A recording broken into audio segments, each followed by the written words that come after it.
Bismillahirrahmanirrahim. Tonight is the 10th night of the month of Ramadan, and there will be 10th taraweeh tonight. Inshallah, we will recite the remaining part of Surah Hud and Surah Yusuf complete, inshallah, and the first 18 verses of Surah Ra'd. Mainly, we will recite Surah Yusuf, in which there is a beautiful story mentioned. The Quran says, Ahsanul Qasas. The ups and downs came in the life of Yusuf alayhi salam. And in the nutshell, we can say that history repeat itself. His brothers wanted to kill him at one point, and later, they, came at the last part of his life as a servant, as a humble person. And it tells us that tilkal ayyam nudawiluha bain an-nas. These, days changes between people. Once a person who is servant, another, time he can become a king. So these are all, we have to believe that this is part of our life. And we always have to show and remain patient in difficulties, because if today is difficult, it doesn't mean that it can remain forever. It can change, inshallah. In today's manzil, the remaining part of Surah Hud, it is mentioned about وَإِلَىٰ عَادٍ أَخَاهُمْ هُودًا, that towards the Ad, nation of Ad, Allah subhanahu wa ta'ala sent Hud alayhi salam. Towards Qawm Samud, Allah subhanahu wa ta'ala sent Salih alayhi salam. And the incident of the she camel was mentioned in the Quran. The Ibrahim alayhi salam, two angels came towards him in the form of the guests. And then story of Lut alayhi salam. Then the story of Shuaib alayhi salam, who was sent towards Madian. And then and Musa alayhi salam, he was sent to deal with the Pharaoh Fir'aun. In the whole surah, the main lesson is that we should learn lessons from earlier nations, how their prophet tried their best to take them towards Sirat al-Mustaqim, towards the right path, towards the obedience of Allah subhanahu wa ta'ala. And their efforts are really exemplary for us. How did give dawah to their nations? There's a great lesson for us. Even people try to abuse them, try to swear at them, try to show them bad behavior, but still they remain constant in their message to spread the message of Deen. So the message was one, which was Tawheed and oneness of Allah subhanahu wa ta'ala. In the story of Musa alayhi salam, when he was sent to Fir'aun, and then Allah subhanahu wa ta'ala mentioned about وَلَقَدْ آتِينَا مُوسَى الْكِتَابَ فَاخْتُلِفَ فِيهِ, the details of how he was sent towards Fir'aun, and then Allah subhanahu wa ta'ala also told us about his blessings, about the Jannah, what will happen, about the Jahannam, what is the punishment over there. خالدين فيها ما دامت السماوات والأرض وأما الذين سعدوا ففي الجنة خالدين فيها ما دامت السماوات والأرض إلا ما شاء ربك عطاء غير مجزوز. They will remain in Jannah forever, عطاء غير مجزوز, and there will be never ending gifts from Allah subhanahu wa ta'ala. So the bounties of Jannah are mentioned as a gift. The people who will be successful in the next world will be given as a reward. The Prophet ﷺ said about the blessings of Jannah that Allah subhanahu wa ta'ala will say, Ya Ahl al-Jannah, inna lakum an ta'ishu fala tamutu abada. O people of paradise, you will live and you will never die. Wa anna lakum an tashibbu fala tahrimu abada. That you will become young and you will never become old. Wa inna lakum an tasihhu fala tasqimu abada. That you will remain healthy and you will never become sick. You will never be ill. And the lastly, tana'amu fala tabasu ahada, that you will remain happy and you will never grieve. These are some of the blessings which Allah subhanahu wa ta'ala mentioned about the people of Jannah. And there's a very beautiful verse of the Quran, وَأَقِمِ الصَّلَاةَ طَرَفَيِ النَّهَارِ وَذُلَفًا مِّنَ اللَّيْلِ, that establish prayer at the both corners of the day, in the morning and in the evening. So the whole 5 prayers are mentioned in the Quran indicatively. The details, of course, we were told by our beloved Prophet Muhammad sallallahu alaihi wasallam when he said, "Sallu kama ra'aytumuni pray as you see me praying. So in Quran, in principle, says Aqimus Salah, establish prayer, and then some indicatively, some prayers mentioned, Aqimus Salah, tarafayin nahari wa dhulafan min al-layl, and so on, and also, establish prayer at Zuhar time, establish prayer at the time of at night time, and so on. So indicatively, our prayers are mentioned in the Quran, but details are given by the Prophet sallallahu alaihi wasallam. Because prayer, innal hasanat yuzhibna sayyi'at. Then Allah subhanahu wa ta'ala mentioned of the obligation of prayer that innal hasanat yuzhibna sayyi'at. Good deeds erase the sins. Whenever we make a good action, it pleases Allah subhanahu wa ta'ala. So prayer is of course one of them. When we pray, it makes Allah subhanahu wa ta'ala happy. We can make dua, Allah can accept our du'as. That's why in a hadith, authentic hadith, the Prophet sallallahu alaihi wasallam said, as-salatul khams wal jum'ah ila al-jum'ah wa ramadan ila ramadan mukaffiratun baynahunna majtunib al-kabair. Get one Jummah towards another Jummah, one Ramadan towards another Ramadan, one Umrah towards another Umrah, or one Hajj towards another Hajj. They are the sources of erasing the sins, as long a person keeps away from, abstain from the major sins. Major sins cannot be forgiven without sincere tawbah. We have to make separate tawbah for each sin we make, major sin. So the minor sins are forgiven normally by just praying and good action, inshallah. Even when we perform wuzu, Allah subhanahu wa ta'ala, forgive our sins. And when we pray, of course, Allah subhanahu wa ta'ala forgive our sins as well. وَلِلَّهِ غَيْبُ السَّمَاوَاتِ وَالْأَرْضِ وَإِلَيْهِ يُرْجَعُ الْأَمْرُ كُلُّهُ فَاعْبُدْهُ وَتَوَكَّلْ عَلَيْهِ وَمَا رَبُّكَ بِغَافِلٍ عَمَّا تَعْمَلُونَ. And to Allah belongs to the unseen knowledge of heaven and earth, and to Him return all affairs for decision. So worship Him alone and put your trust to Him alone, and your Lord is not unaware what you do. وَمَا رَبُّكَ بِغَافِلٍ عَمَّا تَعْمَلُونَ. Very beautiful message in the last verse of this surah. The next surah is Surah Yusuf. As I mentioned at the start, is one of the beautiful story mentioned in the Quran. And Quran does not tell us a story just for storytelling, but there is an underlying message in each story of the Quran. These are Quran, Qasasul Quran, the stories of Quran. This Quran says, إِنَّا أَنزَلْنَاهُ قُرْآنًا عَرَبِيًّا لَعَلَّكُمْ تَعْقِلُونَ نَحْنُ نَقُصُّ عَلَيْكَ أَحْسَنَ الْقَصَصِ بِمَا أَوْحَيْنَا إِلَيْكَ هَذَا الْقُرْآنَ. Quran has regarded this story as one of the best stories. People were unaware before regarding this story, but Quran gives us some facts, so we get our lessons from them. It is based on a dream. When Yusuf alayhi salam saw a dream, that his parents, he saw a dream that the planets and the stars, 11 stars are prostrating towards him, and then he mentioned this dream to his parents. First of all, we need to understand that the dreams of prophets were like a wahi, revelation. They are true. But dream of ours, like you and me, there is no basis for them. Our deen is already complete in the form of Quran, in the form of Sunnah. We do not need any more dreams, to complete our religion or to do our daily ibadat or whatever. It's already completed. Al-yawma akmaltu lakum deenakum wa atmamtu alaykum ni'mati wa raditu lakum islam deena. The deen is completed. There's no addition is required in our deen. So we do not show focus on our dreams. It could be the result of our own ideas, our daily practices, our daily activities. It may be psychological problem. It can be another underlying problem, but we have to ignore them first. If any dream comes and it is a good dream, we can tell others. The Prophet ﷺ said that إِذَا أَحَدُكُمْ مَا يُحِبُّ فَلْيُحَدِّثْ. When you see a good dream, you may tell others that I have seen a good dream. You see him doing a good deed, Hajj and Umrah, you can tell others. You may wish, may Allah take you again towards Hajj and Umrah and so on.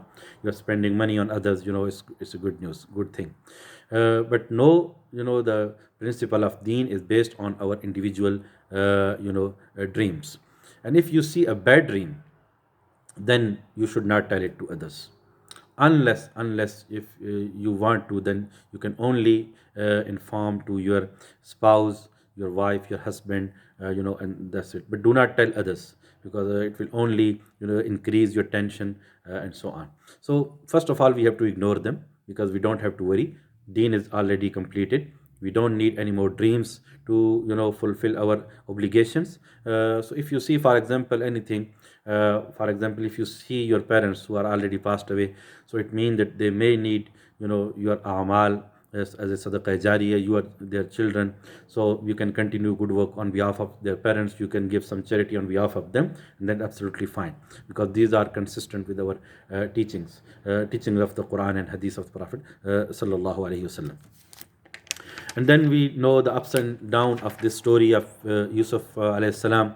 What happened to them. Even his own brothers wanted to kill him. They made a plan to kill him, na'udzu billah. And then they told the father, then they changed their plan because of the mutual consultation. And then they told their father that what happened to his son Yusuf alayhi salam.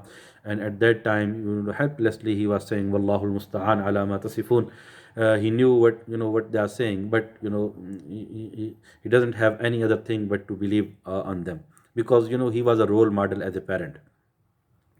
So there's a great lesson for parents as well, that even if you look at the life of Yaqub alayhi salam, their own sons, their own children tried to deceive his father, their father.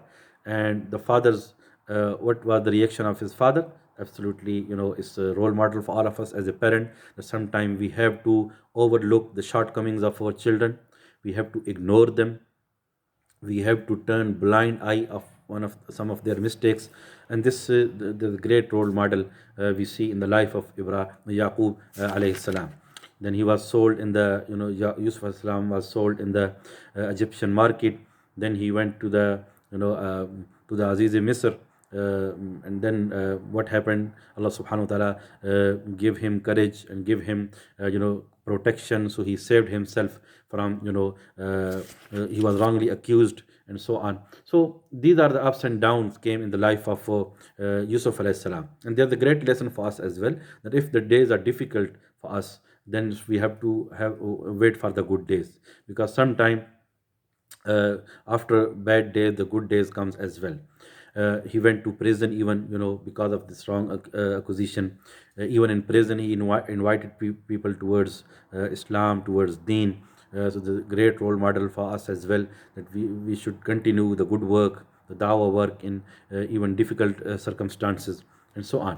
Then the king of that time saw a dream, and then he could not the people of his palace could not interpret what happened, what will happen to what is the meaning and reasoning for this dream. And then went to Yusuf alayhi salam to explain about what will happen and so on. So there's a great story mentioned about how Yusuf then regained how Yusuf alayhi salam was given then the authority of Misr, and how he conducted all the financial matters in a wisdom and most wisdom way. And the big lesson is that we should show patience, as Yaqub alayhi salam shown. And the story of Yusuf alayhi salam, there is dua, beautiful dua is mentioned as well. Fatir as-samawati wal arz, anta waliyyi fi dunya wal akhirah, tawaffani muslimam wal hikni bis salihin. Very beautiful dua. O creator of heavens and earth, you are my protector in this world and the hereafter. Make me die as a Muslim and join me with righteous people. So this is a dua of Yusuf alayhi salam, very blessed dua. We should include in our dua as well. The last verse of this surah, لقد كان في قصصهم عبرة لأولي الأبصار ما كان حديثا يفترى ولكن تصديق الذي بين يديه وتفصيل كل شيء وهدى ورحمة لقوم يؤمنون. Allah has told us this story, the exact figures, the exact facts about this one. It wasn't made up. It was a real story which Allah subhanahu wa ta'ala mentioned, and there are great lessons here. Hudan wa rahmatan liqawmi yu'minun. There's a guidance and there's a mercy for the people who believe. So very important message, important story. We should get lessons from it. Especially, as I mentioned, the parents. There's a great role model in the life of Yaqub alayhi salam. And also as a relationship between brothers, between sisters, between in a family life, how we should behave. And the next surah is Surah Al-Ra'd. Ra'ad means thunderstorm, and وَيُسَبِّحُ الرَّعْدُ بِحَمْدِهِ, the lightning. It is a sign of Allah subhanahu wa ta'ala. Whenever any severe weather comes, any tornadoes, any thunders, and heavy winds, we should make dua. And one of the dua Rasulullah sallam taught us, Allahumma la taqtulna bi ghazabik wa la tuhlikna bi azabik. O Allah, do not kill us with your anger, and do not destroy us with your torment, and save us from that. So this is the message we learn from this surah as well. Believe in Allah subhanahu wa ta'ala. If any difficult time comes, we have to seek Allah's protection. وَكُلُّ شَيْءٍ عِنْدَهُ بِمِقْدَارٍ عَالِمُ الْغَيْبِ وَالشَّهَادَةِ الْكَبِيرِ الْمُتَعَالِ. Everything with him is proportion. Allah subhanahu wa ta'ala has made a scale. Everything is balanced. There's a wisdom behind and reasoning behind every act of Allah subhanahu wa ta'ala. Whatever he has created, even apparently it's harmful, but there's a message, there is a wisdom behind that.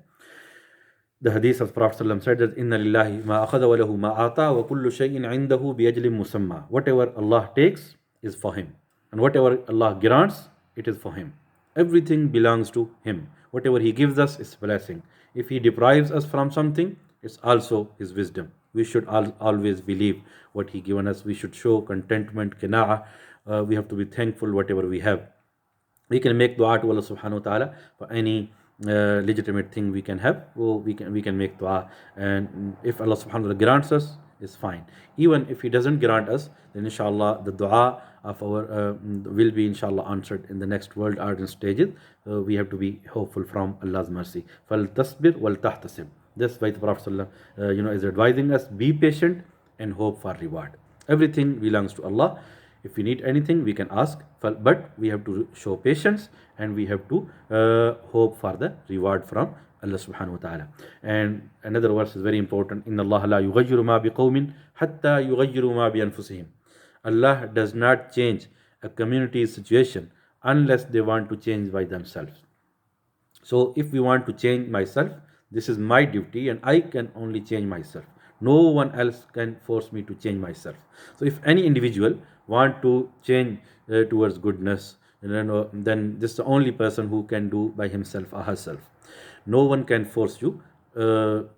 People can guide you. Parents can tell you, but this is you who can change yourself. This is me who can change myself. So we have to keep this mind. There's a saying that you can bring the horse to the water, but you cannot force it to drink. So we can tell our children, our relatives, our friends what is good, but we cannot force them. It's up to them, entirely up to them, to accept what is told to them. So our duty is, our job is amar bil ma'ruf and nahi anil munkar, telling others what is right and stopping others what is wrong, telling others what is wrong. But when we do this, our job is done. The result is in Allah subhanahu wa ta'ala. Al-qulub bayna isbaghi ar-Rahman yusarrifuha kayfa yasha. Hearts are in the hand of Allah subhanahu wa ta'ala. Whenever He wants to change the heart, He can change.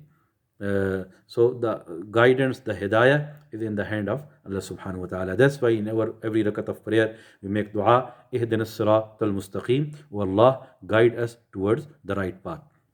There's a verse of sajda in the 15th verse of Surah Ar-Ra'd. As I mentioned before, there are 15 sajda of the Quran. Whenever we recite one of the sajda verse, we have to do one sajda, and this is compulsory according to Hanafi madhab. According to other scholars, it is important, is sunnah, but we should do sajda one sajda whenever we recite one verse of the Quran. And قل هل تستوي الظلمات والنور أم هل يستوي الأعمى والبصير أم هل تستوي الظلمات والنور. That the eyesight and blindness cannot be equal. There's a difference. The one who sees and the one who cannot see, there's a difference. In the same way, there's a light, there's a nur, and there's darkness. There's a guidance and there's a misguidance. So we have to make difference between these two. Light is light and darkness is darkness. We have to follow the light, the nur, which is in the form of Quran and Hadith of the Prophet sallallahu alaihi wasallam. And we also know that from these verses that goodness will remain forever, will remain, and evil has no place. Allah subhanahu wa ta'ala gives chance, the goodness to grow. And evil, it is there, it's part of our worldly life, but it cannot remain forever. لِلَّذِينَ اسْتَجَابُوا لِرَبِّهِمُ الْحُسْنَى, those who answered their Lord's call in the best way. So when Allah subhanahu wa ta'ala calls us, like in the form of prayer, we are called 5 times a day by the muezzin, the caller of azan, and we have to respond these callers. In the same way, if a person is needy or need our help, and this is our duty to pay our zakat and sadaqah, we have to help the orphans and needy and the one who asks. So these are our duties, that whenever there is a need for any good action, ta'awanu al birri wat taqwa wa la ta'awanu al ismi wal udwan, always cooperate with each other in goodness, and do not cooperate in sin and rebellion. May Allah subhanahu wa ta'ala give us ability, give us tawfiq, that we follow what we recite, inshallah. May Allah subhanahu wa ta'ala accept your fasting. May Allah subhanahu wa ta'ala accept your qiyam. May Allah subhanahu wa ta'ala accept your recitation in the holy month of Ramadan. May Allah subhanahu wa ta'ala grant you Laylatul Qadr, inshallah. May Allah bless you and your family. Please pray for me and my family as well, my parents as well. Jazakumullah khair. أقول قولي هذا واستغفر الله لي ولكم فاستغفروه إنه هو الغفور الرحيم.